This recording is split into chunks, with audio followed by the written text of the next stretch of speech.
Hello guys, welcome to Abhishek Jha classes. आज हम लोग एक नया नवेला चैप्टर शुरू करने वाले हैं जिसका नाम है थियरी ऑफ कॉस्ट। बहुत ही बेहतरीन तरीके से ये चैप्टर को मैं रिकॉर्ड करने जा रहा हूं और आपको भी एकदम फोकस्ड मैनर में ये चैप्टर को देखने हैं। थियरी ऑफ प्रोडक्शन तक हमने बहुत अच्छे से कंप्लीट कर लिया है और आज शुरू करेंगे ये बेहतरीन चैप्टर। सबसे पहले तो मैं आप लोगों को बता दूं कि अभी भी आप लोगों ने अगर बीकॉम सेमेस्टर 1 के फ्री क्लासेस को ज्वाइन नहीं किया तो फटाफट से ज्वाइन करो, बिकॉज टाइम बीतता जा रहा है और आपके सेमेस्टर 1 के एग्जाम्स क्लोज आते जा रहे हैं। ठीक है, पढ़ाई लिखाई चालू कर दो। आज सबसे पहले हम लोग ये देखते हैं कि भैया थियरी ऑफ कॉस्ट में हम लोगों को एक्चुअली पढ़ना क्या क्या है। आप पहले से बता दीजिए कि क्या क्या पढ़ना है, कौन कौन सा हमारा सिलेबस है, इसके हिसाब से हम लोग धीरे धीरे करके पढ़ते जाएंगे आपके साथ। तो लो भैया, मैं बता दिया। सबसे पहले तो देखो, सबसे पहले तो मैं कॉस्ट का डेफिनेशन करवाऊंगा, इसके बाद कॉस्ट कंसेप्ट के बारे में करवाऊंगा। बहुत सारे टाइप्स के कॉस्ट होते हैं ना, जैसे accounting cost, economic cost, outlay cost, opportunity cost, direct cost, indirect cost, सब चीज के बारे में, ये कॉस्ट कंसेप्ट के बारे में डिसाइड करेंगे। लिखवाएंगे भी आपको कॉपी में, इसीलिए कॉपी भी निकाल के रखिए। ठीक है, इसके बाद हम लोग बात करेंगे टोटल कॉस्ट एनालिसिस। वो जो टोटल कॉस्ट जो हम लोग अभी पढ़ेंगे कुछ देर बाद, उसका प्रॉपर तरीके से एनालिसिस करना पड़ेगा, है ना, उसको करेंगे। फिर एवरेज कॉस्ट एनालिसिस, उसके बाद marginal cost analysis, short run average cost और लॉन्ग रन एवरेज कॉस्ट। ये सारे के सारे कंसेप्ट हमें पढ़ने हैं। अब पता नहीं कितने लेक्चर्स में ये कंप्लीट होगा, लेकिन मैं ये आशा करता हूं कि 3 लेक्चर्स में थियरी ऑफ कॉस्ट हमारा चैप्टर कंप्लीट हो जाना चाहिए। सबसे पहले आज का लेक्चर मैं शुभारंभ करना चाहता हूं, लेक्चर नंबर 1। तो सबसे पहले कॉपी और पेन आप लोग प्लीज निकाल लो। चलिए शुरू करते हैं नंबर 1 से, पॉइंट नंबर 1 से, डेफिनेशन ऑफ कॉस्ट। लिखिए, लिखिए मेरे साथ, डेफिनेशन ऑफ कॉस्ट। ठीक है, लिखिए, the expense, the expense incurred, the expense incurred for producing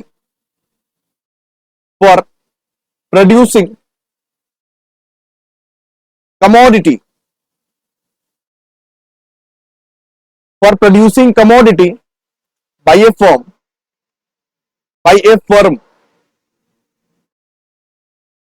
is called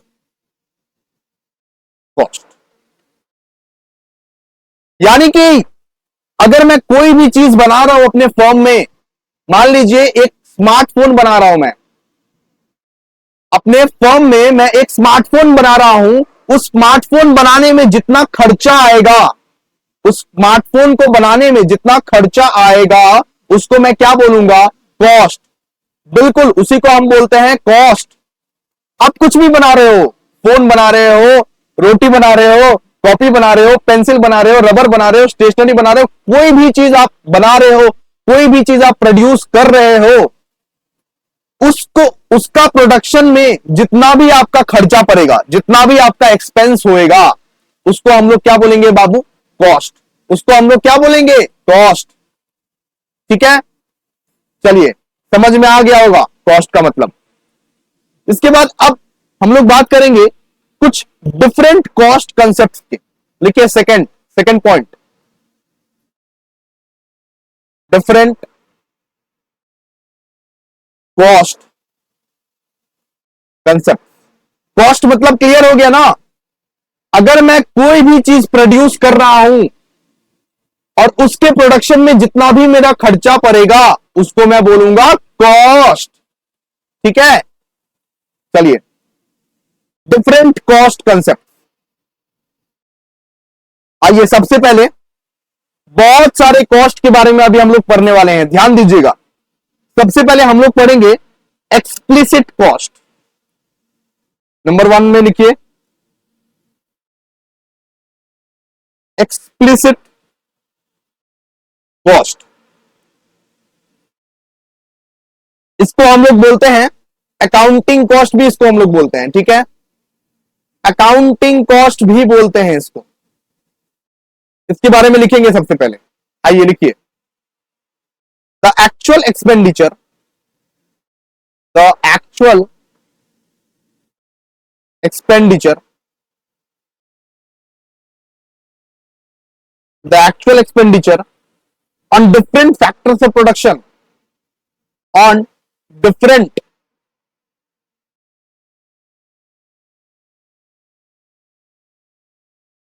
factors of production that are hired, that are hired or purchase, hired or purchase,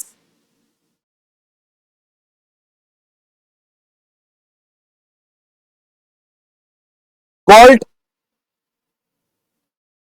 explicit cost, explicit cost, नालाय को लिखो, लिख क्यों नहीं रहे हो तुम, और अकाउंटिंग कॉस्ट,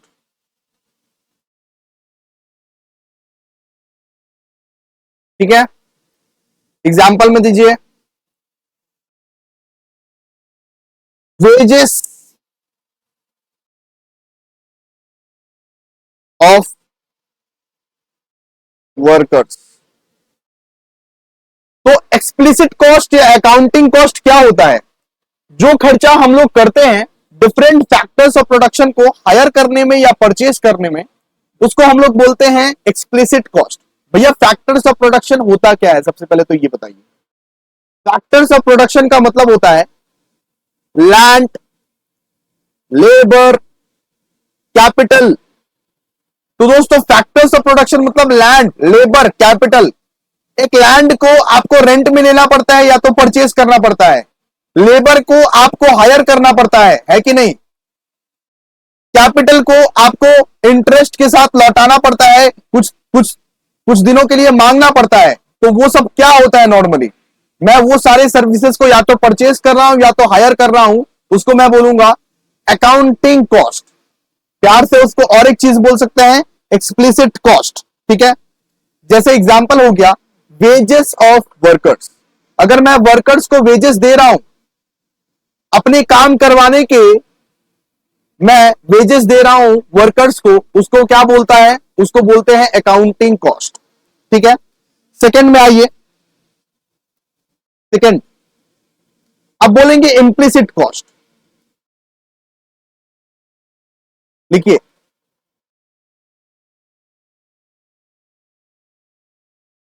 इंप्लिसिट कॉस्ट, आइए लिखिए इसके बारे में, the estimated, the estimated cost of factors supplied by the owner, supplied by the owner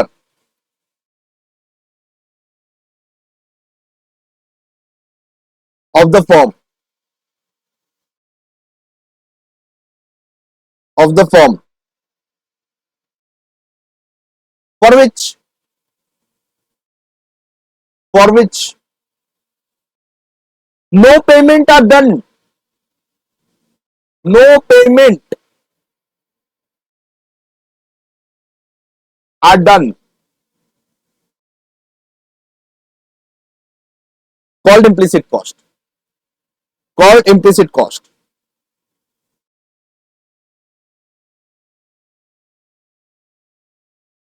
implicit cost। Example में लिखिए,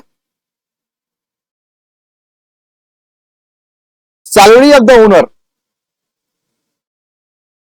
salary of the owner working as a manager, working as a manager in his own firm, in his own firm. ठीक है, चलिए समझते हैं implicit cost क्या होता है। मान लीजिए एक ओनर है, इसका नाम है रवि। क्या नाम है? रवि। रवि का जो फर्म है, मान लीजिए ये रवि का फर्म है।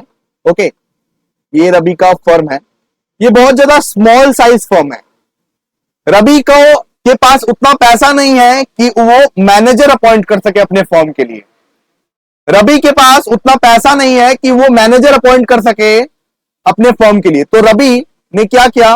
रवि ने खुद मैनेजर बन गया। रवि अपने फर्म का खुद मैनेजर बन गया। लेकिन एक चीज सुनिए दोस्तों, अगर वो मैनेजर को अपॉइंट करता तो मान लीजिए वो 50,000 रुपया मैनेजर को देता, लेकिन वो तो अभी खुद ही मैनेजर है। लेकिन रवि तो अभी खुद ही मैनेजर है ना, तो वो क्या अपने आप को पैसे दे रहा है क्या? अपने आप को वो 50,000 रुपीज दे रहा है क्या? नहीं नहीं नहीं। तो जो सर्विस ओनर खुद प्रोवाइड कर रहा है कॉस्ट बचाने के लिए, उसको मैं बोलूंगा इम्प्लिसिट कॉस्ट। जो सर्विस खुद ओनर प्रोवाइड कर रहा है कॉस्ट बचाने के लिए, एक्स्ट्रा कॉस्ट बचाने के लिए, उसको मैं बोलूंगा इम्प्लिसिट कॉस्ट। ठीक है, देखिए इम्प्लिसिट कॉस्ट मतलब क्या हो गया? The estimated cost of factor supplied by the owner of the firm for which no payments are done. मतलब कोई भी सर्विस अगर अपने फर्म में ओनर खुद प्रोवाइड कर रहा है और उसके लिए ओनर कोई सैलरी नहीं लेता है, तो उसको मैं क्या बोलूंगा बाबू? Implicit cost. मान लीजिए मैं कचौड़ी का दुकान खोल रहा हूं, एक और एग्जांपल। मान लीजिए मैं एक कचौड़ी का दुकान खोल रहा हूं और मैं उसमें खुद ही कचौड़ी बनाता हूं, मैं लेबर को अपॉइंट किया ही नहीं हूं, मैं उसमें खुद ही कचौड़ी बनाता हूं, खुद ही पेमेंट रिसीव करता हूं, सब का सारे के सारे काम मैं खुद ही कर रहा हूं। लेकिन मैं तो सिर्फ प्रॉफिट ले रहा हूं, मैं तो वो लेबर का खर्चा नहीं ले रहा हूं। लेकिन मान लीजिए अगर मैं एक लेबर को अपॉइंट करता तो उसको मैं उसके बदले में उसको 20,000 रुपए देता। वो पैसे तो मैं नहीं ले रहा हूं ना, वो पैसे तो मैं बचा रहा हूं ना, सिंपल सा बात है। उसको मैं बोलूंगा इम्प्लिसिट कॉस्ट। ठीक है, क्लियर है कि नहीं बताइए? ये सब नोट नहीं करना, ये सब एग्जाम्पल के लिए ऐसे ही ड्राइंग फ्राइंग बनाते हैं। बस जो आपको नोट करना है वही सब आपको नोट करते रहना। ठीक है, चलिए इम्प्लिसिट कॉस्ट समझे कि नहीं समझे बताइए। अगर मैं अपने कंपनी में कुछ सर्विसेज प्रोवाइड कर रहा हूं फ्री ऑफ कॉस्ट, उसको मैं बोलूंगा इम्प्लिसिट कॉस्ट। ओनर अपने कंपनी में कुछ सर्विसेज प्रोवाइड कर रहा है फ्री ऑफ कॉस्ट, कॉस्ट को बचाने के लिए, खर्चे को बचाने के लिए, उसको मैं बोलूंगा इम्प्लिसिट कॉस्ट। क्लियर है? चलिए अब लिखिए economic cost. Economic cost,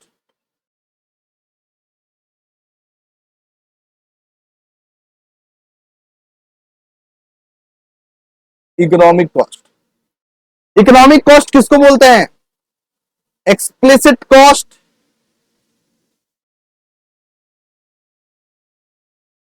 plus implicit cost. Explicit cost plus implicit cost को आप प्लस कर दे, मिला दे, तो वो बन जाएगा इकोनॉमिक कॉस्ट। ठीक है, क्लियर है बताइए? जी हाँ भैया, बिल्कुल। यहां पे लिख दीजिए including net profit.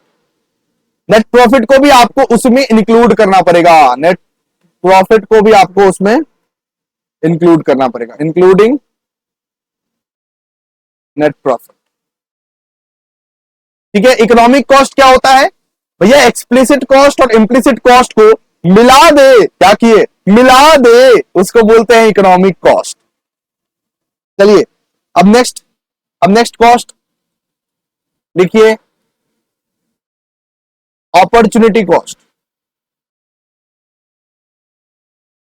Opportunity cost. सबसे पहले इसको आप लोग हिंदी में लिखेंगे, इसके बाद आप लोग इसको इंग्लिश में लिखेंगे। ठीक है, बिकॉज एक ट्रिक है इसके लिए, इसके लिए एक ट्रिक है। ठीक है, चलिए। और जो भी बंगाली स्टूडेंट है या जो भी अपने अपने लैंग्वेजेस वाला स्टूडेंट है, वो लोग प्लीज ट्रांसलेट कर ले इसको। ठीक है, देखिए लिखिए कुछ पाने के लिए, एक मिनट, कुछ पाने के लिए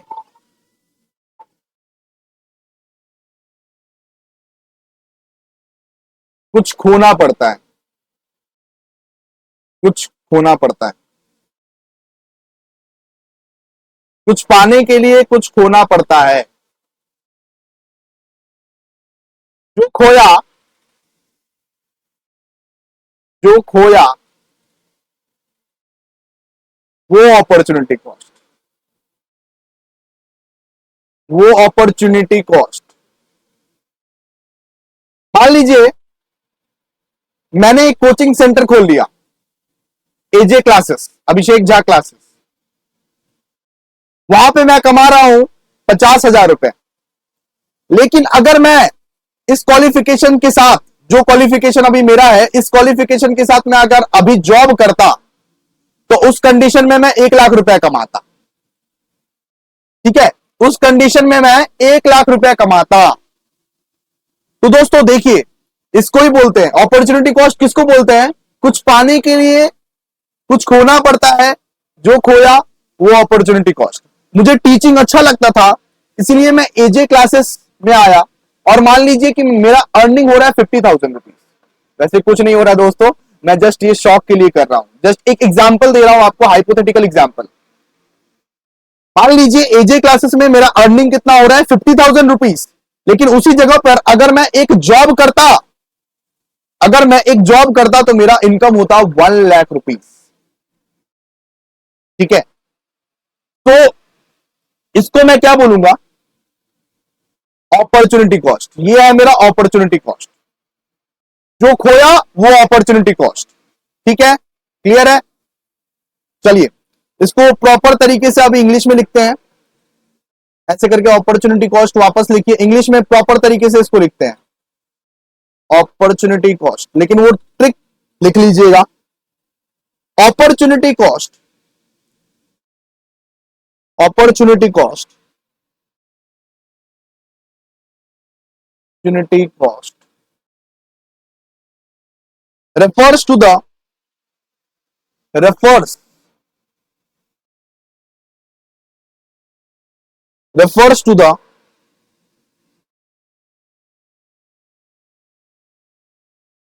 cost of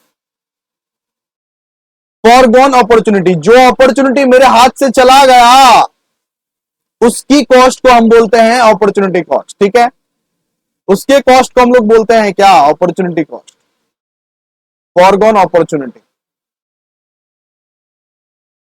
ठीक है, it involves, it involves A comparison, a comparison between the policy, between the policy that was chosen, that was chosen,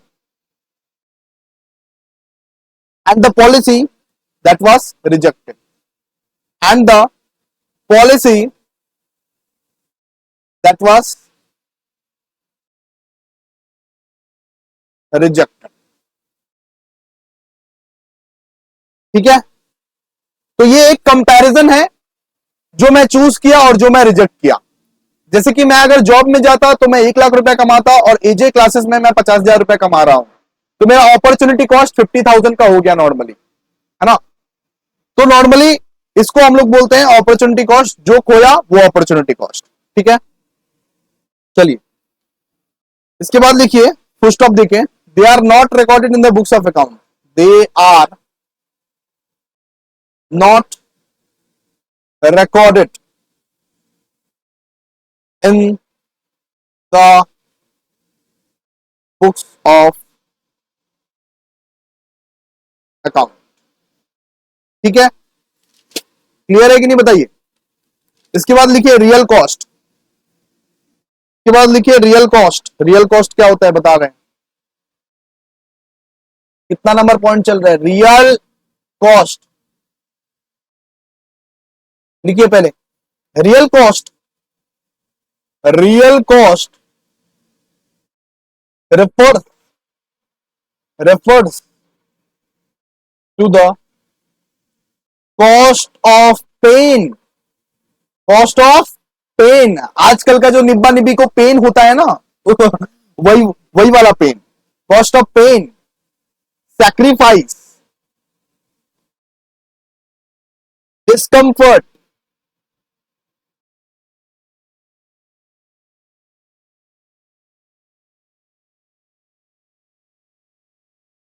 discomfort etcetera, involve, involve in providing factor services, providing factor services,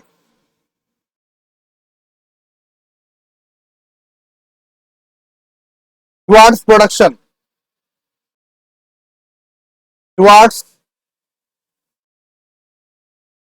production of a commodity. रियल कॉस्ट मतलब क्या होता है? Real कॉस्ट मतलब पैसा का बारे में ये लोग बात ही नहीं कर रहा है। ये लोग बोल रहे हैं रियल कॉस्ट मतलब होता है कि एक चीज को तुम प्रोड्यूस करने के लिए पेन, सैक्रिफाइस, डिस्कंफर्ट से एक चीज का प्रोडक्शन करते हो। लेबर का कितना ज्यादा मेहनत रहता है, लेबर का कितना ज्यादा सैक्रिफाइस रहता है, लेबर कितना डिस्कंफर्ट जोन में काम करता है, और उस काम मतलब वो काम करने के बाद एक चीज अगर प्रोड्यूस करते हो तो उसको हम लोग बोलते हैं रियल कॉस्ट। वही होता है real cost. Real cost refers to the cost of pain, sacrifice, discomfort, etc. involved in providing factor services towards production of a commodity. एक चीज का प्रोडक्शन करने में जो पेन, जो सैक्रिफाइस, जो डिस्कंफर्ट से लड़ना पड़ता है एक लेबर को, उसको हम लोग बोलते हैं रियल कॉस्ट। क्या बोलते हैं? Real cost. ठीक है, चलिए अभी नेक्स्ट डायरेक्ट कॉस्ट और इनडायरेक्ट कॉस्ट करते हैं।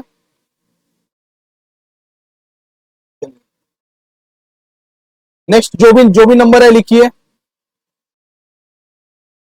अभी हम लोग दोस्तों बता दें कि अभी हम लोग कॉस्ट कंसेप्ट में ही हैं, कॉस्ट कंसेप्ट से बाहर नहीं निकले हैं, कॉस्ट कंसेप्ट में ही हैं। अभी हम लोग करेंगे डायरेक्ट कॉस्ट। बचपन में पढ़े हैं क्या डायरेक्ट कॉस्ट? देखिए, cost that are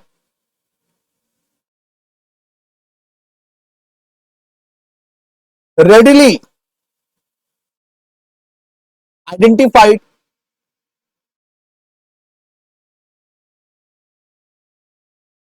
and are traceable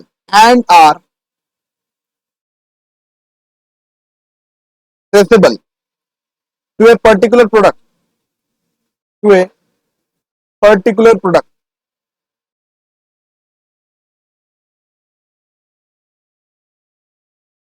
Operation or plan,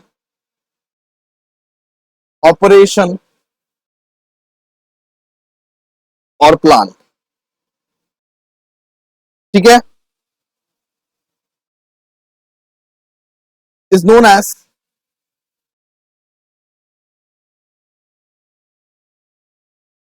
ऐसे लिख दीजिए, is termed as direct cost.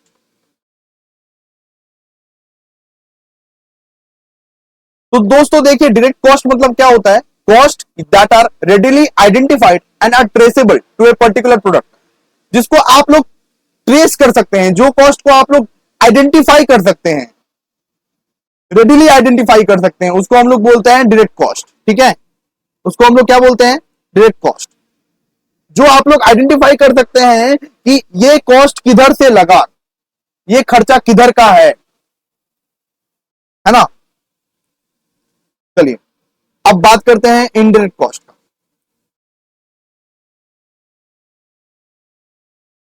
मतलब कि डायरेक्ट कॉस्ट एक्टिवली पार्ट लेता है प्रोडक्शन प्रोसेस में, एक्टिवली पार्ट लेता है।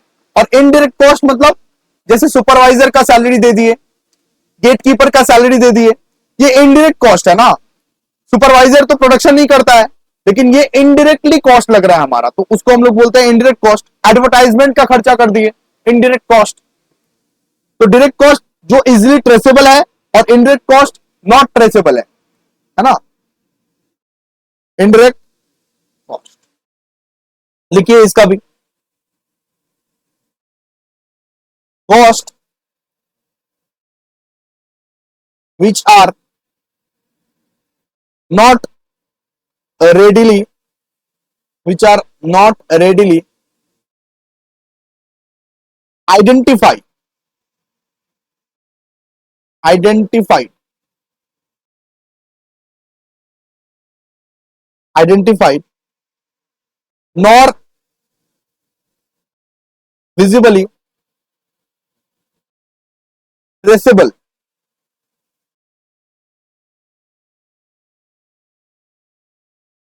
जिस कॉस्ट को आप ट्रेस नहीं कर सकते, डायरेक्टली ट्रेस नहीं कर सकते कि कहां खर्चा हुआ, उस कॉस्ट को हम लोग बोलते हैं इनडायरेक्ट कॉस्ट। सिंपल सा बात। To specified goods, service, operation,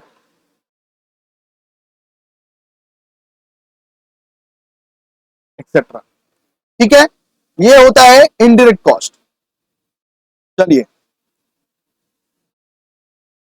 अभी हम लोग करेंगे अपना थर्ड पॉइंट। डेफिनेशन हो गया और कॉस्ट कंसेप्ट हो गया, सारे के सारे कॉस्ट के बारे में हम लोग जान लिए हैं, सारे के सारे कॉस्ट के बारे में हम लोग जान लिए हैं। अभी हम लोग करेंगे टीसी एनालिसिस। अभी हम लोग अपने थर्ड पॉइंट में जा रहे हैं जिसका नाम है टोटल कॉस्ट एनालिसिस। आइए आइए शुरू करते हैं टोटल कॉस्ट एनालिसिस। चलिए हेडिंग दीजिए 3 टोटल कॉस्ट एनालिसिस। ठीक है, तो दोस्तों एक चीज आप लोग याद रखिएगा, टोटल कॉस्ट फॉर्मूला लिखवा रहे हैं, total cost equals to total fixed cost plus total variable cost. Total cost equals to total fixed cost plus total variable cost. भैया आप टोटल फिक्स्ड कॉस्ट और टोटल वेरिएबल कॉस्ट क्या होता है, हमने 11-12 में इकोनॉमिक्स नहीं लिया था, बता दीजिए थोड़ा सा। आइए आपको सब का सब बताएंगे, पूरा डिटेल में लिखवाएंगे। लिखिए टोटल फिक्स्ड कॉस्ट, सबसे पहले रोमन नंबर 1 लेके लिखिए, टोटल फिक्स्ड कॉस्ट। जो खर्चा फिक्स है उसको बोलते हैं फिक्स्ड कॉस्ट। जो खर्चा फिक्स है, प्रोडक्शन हो या ना हो, प्रोडक्शन हो या ना हो, आपका खर्चा जो फिक्स है उसको हम लोग बोलते हैं टोटल फिक्स्ड कॉस्ट। ठीक है, जैसे कि रेंट, जैसे लाइसेंस फीस, ईएमआई, ये सब फिक्स्ड खर्चा है, हर महीना आपको देना ही पड़ेगा कोई भी हालत में, चाहे आपका धंधा बंद रहे चाहे आपका धंधा चालू रहे। इसको हम लोग क्या बोलते हैं, टोटल फिक्स्ड कॉस्ट। लिखिए यहां पे लिखिए टोटल फिक्स्ड कॉस्ट, डेफिनेशन लिखवाते हैं।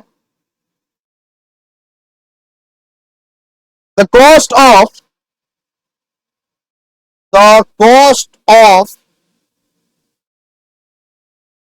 fixed factors of production, the cost of fixed factors of production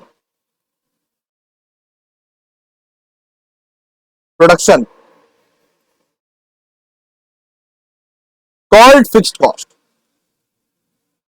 called fixed cost, fixed cost। ठीक है, नेक्स्ट लिखिए such cost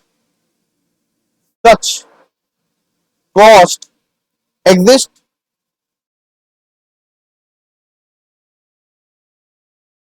when there is no production, when there is no production। ठीक है, जैसे example में आइए, example हो गया आपका रेंट। प्रोडक्शन नहीं हो रहा है फिर भी रेंट तो लग रहा है ना भाई, फैक्ट्री का रेंट तो आपको सेम टू सेम देना पड़ेगा। लैंडलॉर्ड को तो आप ये नहीं बोल सकते भैया प्रोडक्शन नहीं हो रहा है, माफ कर दीजिए रेंट, ऐसा नहीं हो सकता ना। कॉमा देके लिखिए लाइसेंस फीस। लाइसेंस फीस जो है आपको तो प्रॉपर्ली देना पड़ेगा, चाहे प्रोडक्शन हो रहा है नहीं हो रहा है। ईएमआई अगर कोई है, मान लीजिए कोई भी सामान आप खरीदे हो, उसका ईएमआई आपको देना ही पड़ेगा। आप उसमें कुछ कर रहे हो या नहीं कर रहे हो या भंगार में दे दिए हो, कोई मैटर नहीं करता, है ना। तो ये सारे क्या है, फिक्स्ड कॉस्ट। ये क्या है, फिक्स्ड कॉस्ट। अब लिखिए इसके बाद लिखिए TFC is also known as, मतलब कि total fixed cost is also known as, also known as overhead cost. Overhead cost मतलब माथा पे खर्चा है, माथा पे खर्चा है। ओवरहेड माथा पे खर्चा है, इस खर्चा को तुम अवॉइड नहीं कर सकते, इसीलिए अवॉइड नहीं कर सकते, इसके लिए उसको बोल सकते हैं अनअवॉइडेबल कॉस्ट। देखिए कितना ट्रिक से सिखा रहे हैं। माथा पे खर्चा है, इस कॉस्ट को, इस खर्चा को तुम अवॉइड नहीं कर सकते, इसीलिए इसको कभी कभी हम लोग बोलते हैं अनअवॉइडेबल कॉस्ट। क्लियर है कि नहीं बताइए। तो total fixed cost done and dusted. अब वेरिएबल कॉस्ट, वेरिएबल कॉस्ट मतलब क्या, जैसा जैसा प्रोडक्शन होगा वैसा वैसा खर्चा आएगा, जैसा जैसा प्रोडक्शन होगा वैसा वैसा खर्चा आएगा। अगर ज्यादा प्रोडक्शन हुआ है तो ज्यादा खर्चा आएगा। तो लिखिए टोटल वेरिएबल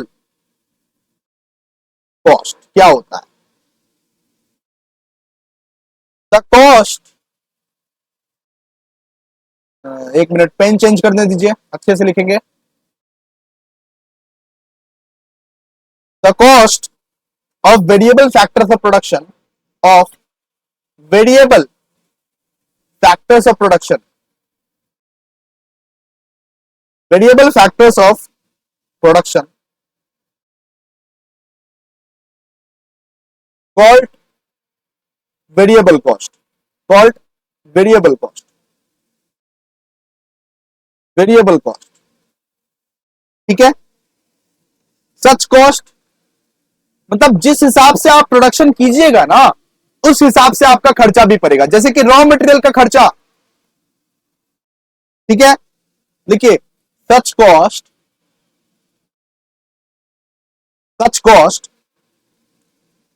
चेंजेस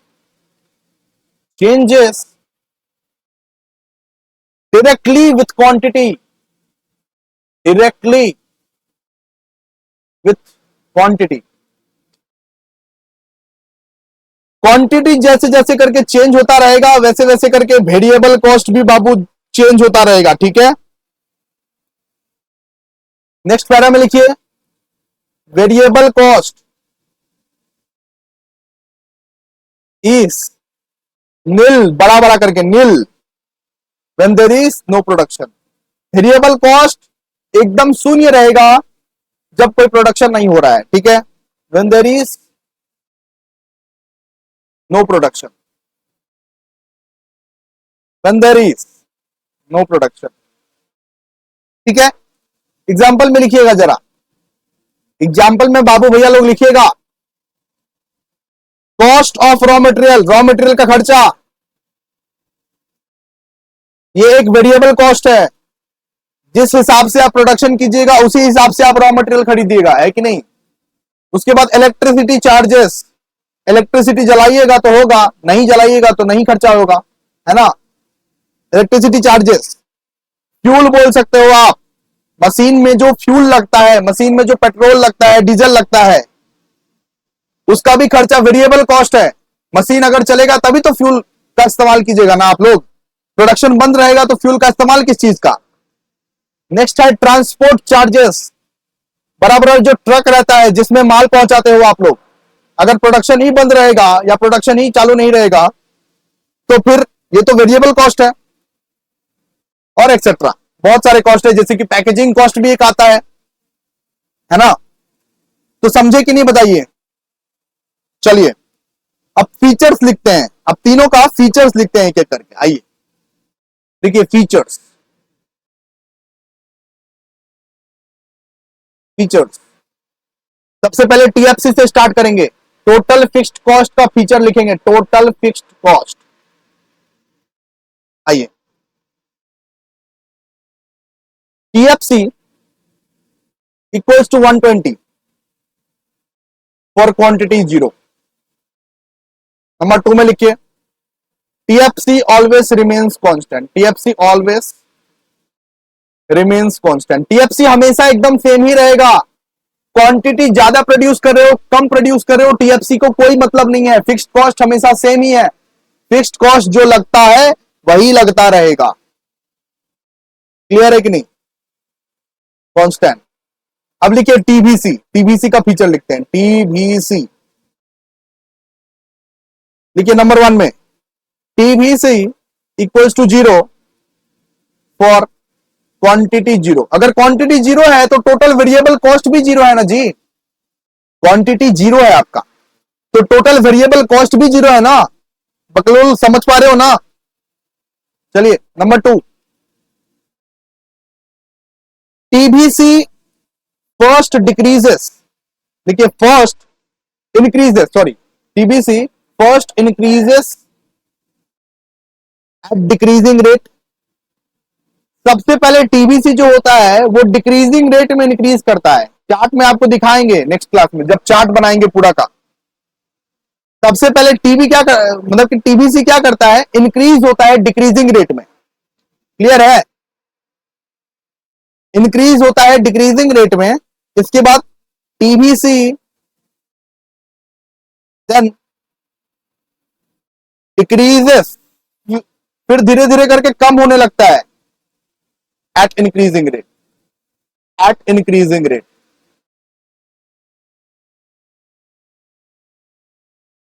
ठीक है, इन सब चीज को समझाएंगे, टेंशन मत लीजिए, अभी तो बस लिखवाए हैं। लेकिन ये चीज आप लोग कंफर्म कर लीजिए कि टीबीसी अगर 0 है तो क्वांटिटी 0 होगा, और TVC first increases at a decreasing rate, then TVC decreases at a increasing rate. ठीक है, चलिए नेक्स्ट। अब लिखते हैं हम लोग टीसी के बारे में। टीसी, टीसी के बारे में लिखते हैं, टीसी। चलिए, ए point, when there is no product, when there is number of product, when there is number of product, TC of the firm,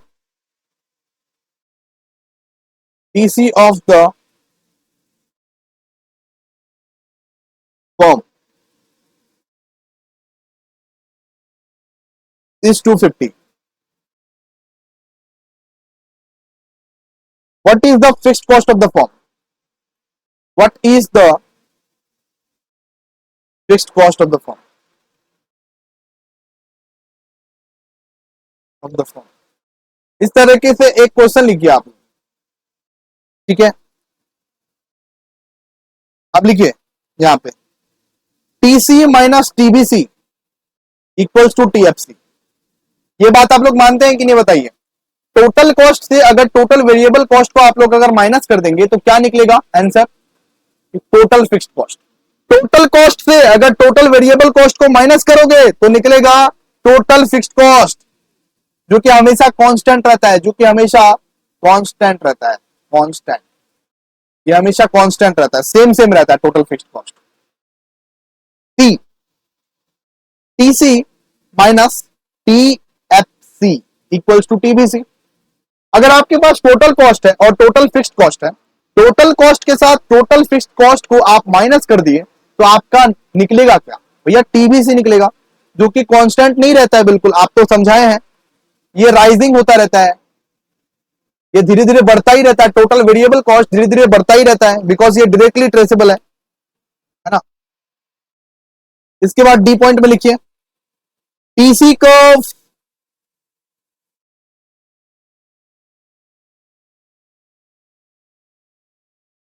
is identical